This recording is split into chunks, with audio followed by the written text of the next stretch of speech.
पूरे 4 साल बाद हेमंत कनाडा से लौटा था। कनाडा में एक ब्यूटी प्रोडक्ट्स बनाने वाली कंपनी के लिए हेमंत काम करता था। हेमंत अपने देश, अपने घर लौटकर काफ़ी खुश था। एयरपोर्ट पर उतरते ही हेमंत की नज़रें अपने परिवार वालों को खोजने लगीं। जल्दी ही उसे अपनी माँ, बाप, भाई, भाभी, बड़ी बहन और खुद की 3 साल की बच्ची भी एयरपोर्ट पर खड़े नजर आई। लेकिन उसकी नज़रें शोभा को खोज रही थी। वो सोचने लगा, ये शोभा मुझे मिलने आई क्यों नहीं, और ऊपर से उसने हमारी छोटी सी बच्ची को भी यहाँ भेज दिया। अश्विन एयरपोर्ट पर सबसे हंसी खुशी मिला। फिर उसने शोभा के बारे में पूछा तो उसकी दीदी बोल पड़ी, भाई वो घर पर ही है, तुम्हारे लिए खाना तैयार कर रही है।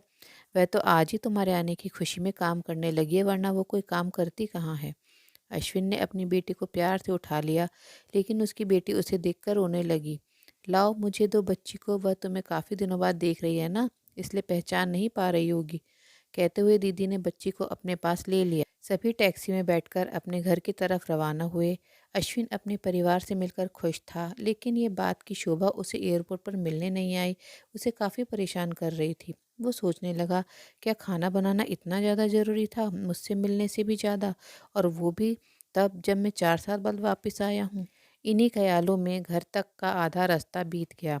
अब उसकी बच्ची उसे देखकर रो नहीं रही थी, इसलिए अश्विन उसके साथ खेलने लगा। बाकी का आधा रास्ता भी खत्म हुआ और सब घर पहुंच गए।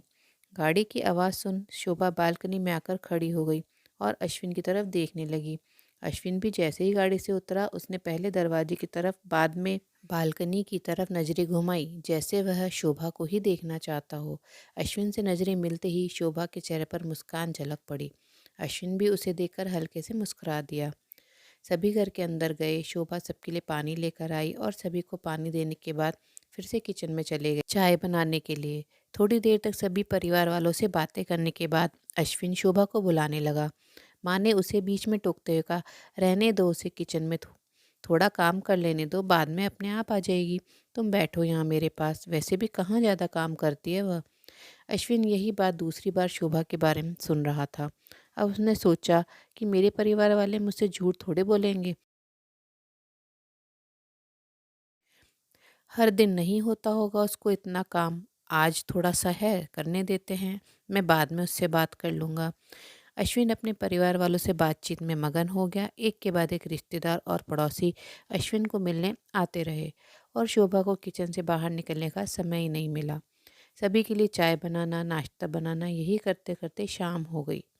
शाम होते ही अकेली शोभा इस बड़े से परिवार का खाना बनाने में जुट गई। 2 घंटे बाद सभी परिवार वाले खाना खाने के लिए डाइनिंग टेबल पर बैठे, सिवा शोभा के। अश्विन चाहता था कि शोभा भी उसके साथ बैठकर खाना खाए, लेकिन फिर माँ ने कहा, अगर वह भी खाना खाने बैठ जाएगी तो सबको परोसेगा कौन। सभी के खाना खाने के बाद शोभा ने अकेले खाना खाया। रात को सोने के वक्त अश्विन और शोभा अच्छे से मिल पाए।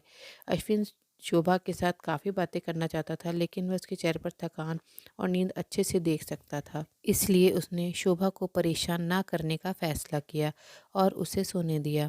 शोभा सोने ही वाली थी कि उसकी छोटी बच्ची रोने लगी, तो शोभा तुरंत उठकर उससे दूध पिलाने के लिए चली गई। अश्विन कब सो गया उसे पता ही नहीं चला। जब सुबह बच्ची के रोने की आवाज़ आने लगी तो अश्विन उठा और शोभा को पुकारने लगा। जब शोभा पास नहीं दिखी तो उसने बच्ची को चुप कराया और फिर से सुला दिया। अश्विन बाद में शोभा को देखने लगा तो शोभा उसे फिर से किचन में मिली, जो सुबह सुबह ही जल्दी उठकर घर वालों के चाय नाश्ते की तैयारी में लग गई थी। अब अश्विन सोचने लगा, माँ और दीदी तो कहती थी कि शोभा ज़्यादा काम नहीं करती, लेकिन जो मैं देख रहा हूँ वो तो कुछ और ही है। अश्विन अब सब समझ गया था, पर वो अपनी माँ को ऐसा नहीं बोल सकता था कि शोभा से ज़्यादा काम ना कराया करो। इसलिए अब उसने खुद ही शोभा की मदद करना शुरू कर दिया था। अश्विन के हाथ बटाने से शोभा को थोड़ा अच्छा लगने लगा था। पहले जहाँ उसका चेहरा थकान से उतरा रहता था, अब उस पर थोड़ी थोड़ी चमक आने लगी थी। अश्विन ने कुछ दिनों में ही ये महसूस कर लिया था कि शोभा अब वो शोभा नहीं रही थी जिसे अश्विन शादी करके लाया था। वो तो कोई और ही थी, जो तोते की तरह बोलती थी, और ये शोभा तो बिल्कुल चुप है, गुमसुम है। ऐसा लगता है जैसे किसी के दबाव में हो, किसी डर की वजह से सहमी हुई हो। अश्विन शोभा को उसके काम में और ज़्यादा मदद करने लगा। अश्विन का ऐसा व्यवहार अब घर वालों को खटकने लगा। घर के सभी बड़ों और उसकी दीदी ने मिलकर अश्विन को समझाया, तुम अपनी बीवी की मदद करते हो, उससे हमें कोई एतराज़ नहीं है, लेकिन तुम्हें भी एक हद तक ही ऐसा करना चाहिए। जब तक कोई तुम ऐसा करता ना देख रहा हो तब तक सब ठीक है, लेकिन जब कोई तुम्हें बीवी के होते हुए बर्तन धोते देखे तो वह अच्छा थोड़ा ही लगता है। और सोचो, आगे चलकर शोभा को तुम्हारी हेल्प की आदत पड़ गई तो तुम्हारा अपना काम में ध्यान लगाना मुश्किल हो जाएगा। अश्विन हमेशा से ही अपने परिवार वालों की बात मानता आया था। जिस तरह से सबने अश्विन को समझाया था, अश्विन भी उनकी बातों में आ गया। अब अश्विन शोभा की मदद करने से कतराता था। कभी कभार वह बच्ची के लिए दूध गर्म कर लिया करता, उससे ज़्यादा कुछ नहीं। घर वालों ने अश्विन को विदेश जाने से मना कर दिया और कहा कि यहाँ पर कुछ काम कर लो। अश्विन ने अब घर से ही ब्यूटी प्रोडक्ट्स ऑनलाइन बेचना शुरू कर दिए। उसके परिवार भी बढ़ गया था। अब उसे 2 बेटियां और एक बेटा था। दोनों बेटियां स्कूल जाने लगी थी, लेकिन बेटा अभी भी छोटा था। जितना अश्विन कमाता था उतना सबके लिए काफ़ी न था। काफ़ी सोच विचार करने के बाद अश्विन ने यह फैसला किया कि वह अब शोभा के साथ शहर में जाकर रहेगा, जहाँ पर शोभा भी काम कर पाएगी और वह घर से ही अपनी ब्यूटी प्रोडक्ट्स बेचना शुरू रखेगा। इस तरह से वे अपने पैसों की तंगी को पूरा करेंगे। परिवार वालों ने भी अश्विन को इजाज़त दे दी। अश्विन चाहता था कि माँ भी उसके साथ रहे, लेकिन माँ को शहर में आना मंजूर न था। माँ बड़े भाई के साथ रहने लगी। शहर में अब शोभा नौकरी करती थी और अश्विन घर से ही ऑनलाइन अपने प्रोडक्ट बेचता। कई साल ऐसे ही बीत गए। शोभा घर का काम और बाद में बाहर का काम करके पहले से भी ज़्यादा थकी थकी रहने लगी। परिवार वालों की अश्विन के दिमाग में डाली बातें अभी भी उस पर असर करती थी। वह यहाँ पर भी शोभा का हाथ न बटाया करता। अश्विन अब दिन रात अपने प्रोडक्ट बेचने में ही मशरूफ़ रहता।